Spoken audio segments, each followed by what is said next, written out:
Bom dia a todos.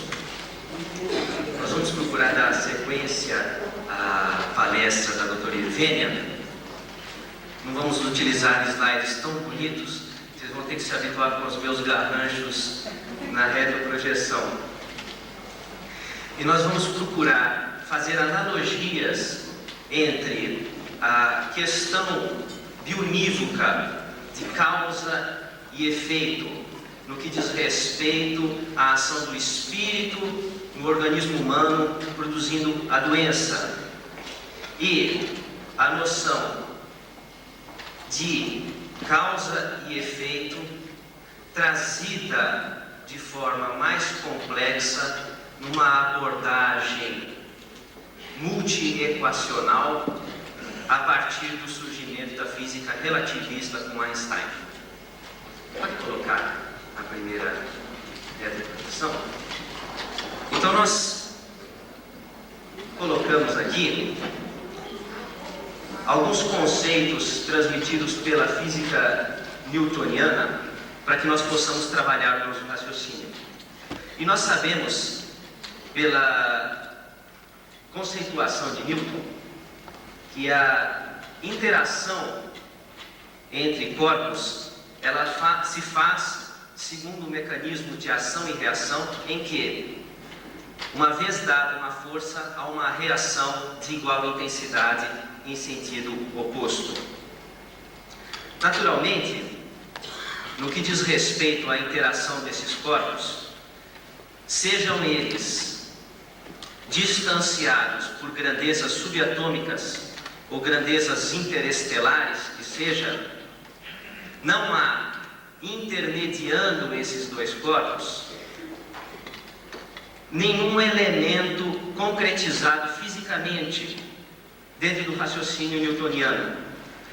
A noção de campo entre os dois corpos é muito mais utilizada como um artifício de raciocínio para se explicar o fenômeno do que propriamente uma entidade física concretizada. A próxima representação. Então, se nós formos colocar aqui a noção de campo gravitacional, quando Newton disserta e descreve esse fenômeno, que é a atração entre os corpos, o centro de massa da Terra, e no caso aí a maçã, produzindo a queda, o efeito da gravidade, o campo é tido como um artifício de raciocínio, mas ele efetivamente não foi palpado. A analogia, e nós vamos colocar isso em outra palestra, pode ser feita quando nós colocamos a interação empática entre dois seres humanos. Existe uma empatia entre nós, uma energia que tramita, mas ninguém nunca mensurou essa energia, palpou essa energia, concretizou essa energia. É um raciocínio, uma força de raciocínio, uma expressão utilizada para se explicar o fenômeno das interações psíquicas. Analogamente à teoria de campo gravitacional que Newton coloca, produzindo uma relação cartesiana de causa e efeito. A próxima projeção, por gentileza.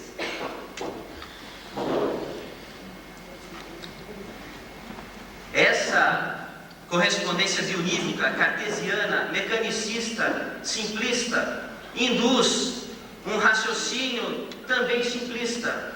Uma vez existindo a doença, o doente faz-se uma relação com uma vida passada. Por exemplo, o indivíduo que nasceu com um membro afetado, então ele atingiu na encarnação passada um outro indivíduo, um familiar, com aquele mesmo membro. Então ele nasce nessa encarnação com um membro afetado. É uma ideia cristalizada, muito simplista. Ou simplesmente colocar um processo obsessivo, seja a qualquer nível, nas doenças mentais ou nas doenças propriamente orgânicas, é muito simplista se colocar essa correspondência bionívoca cartesiana. Obsessão, doença. Falta ou pecado, doença. É uma relação, como a doutora Ivênia muito bem colocou, de punição e desencadeada dentro de um universo mecanicista que a sociedade ocidental vivencia. Próxima.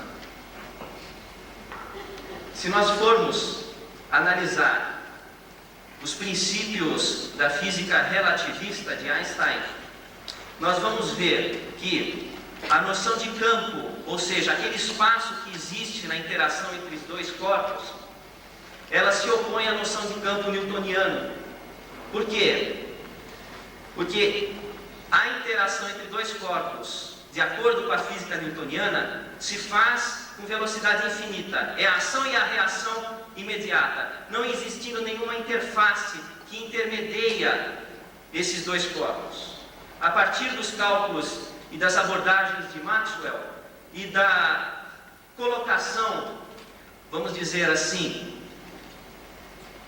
e da complementação do espectro eletromagnético, colocando a luz como um princípio ou como uma energia engajada dentro do espectro eletromagnético, somando-se isso aos cálculos de Einstein dentro da física relativista, nós vamos ter que a única constante do universo seria a velocidade da luz.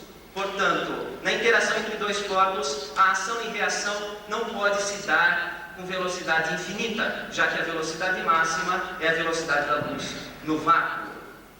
Ou seja, começa a se palpar aí, dentro do espaço que intermediam dois corpos, que existe alguma coisa, alguma entidade física palpável e que pode ser mensurável.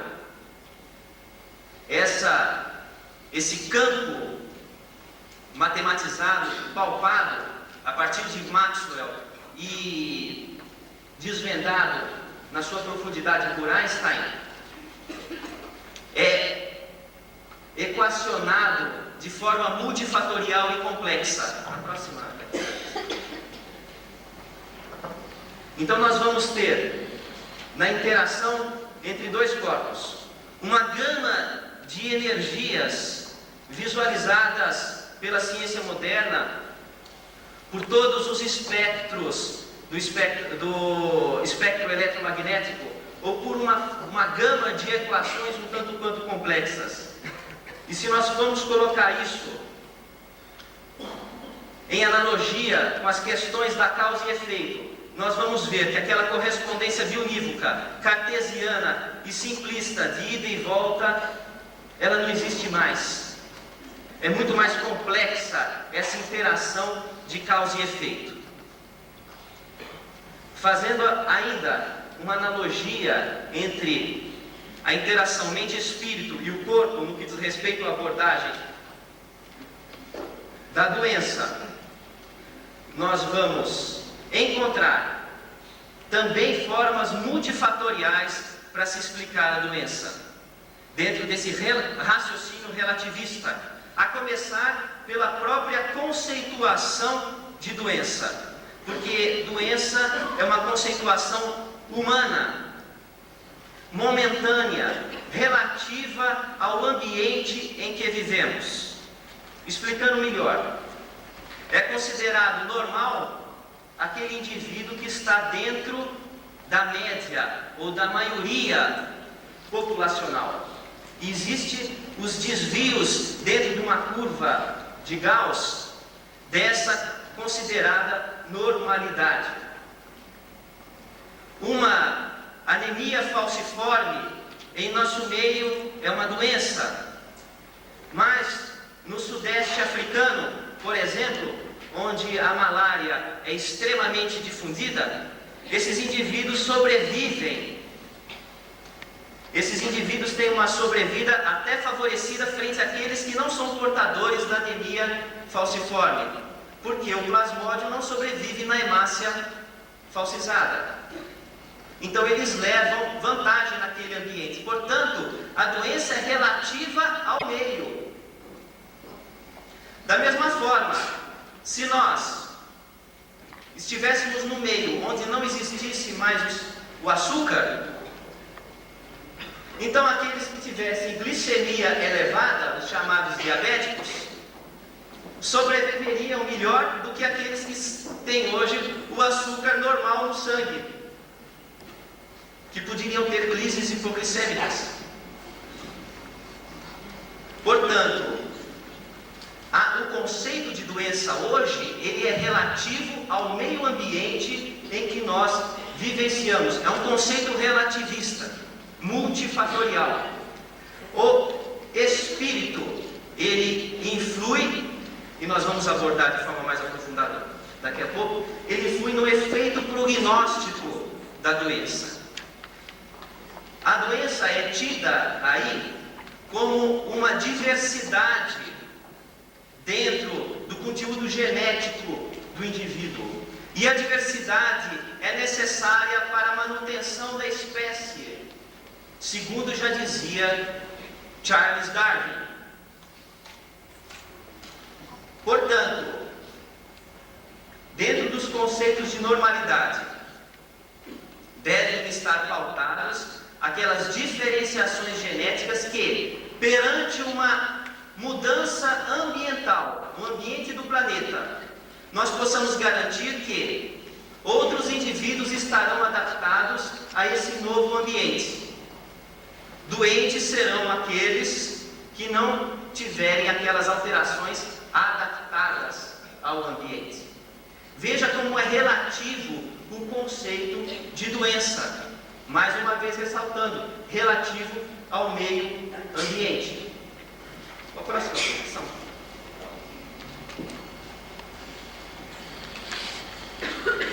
Então nós vamos considerar o que nós chamamos de doença hoje como uma diversidade necessária. E a doença passa a ser, segundo nossa conceituação, na verdade, a relação que o espírito tem com aquela diversidade. Uma relação negativa, uma relação autopunitiva, influindo no prognóstico, no desencadeamento daquelas predisposições já existentes. Obviamente que essa abordagem, ela cabe em muitos casos, com suas exceções.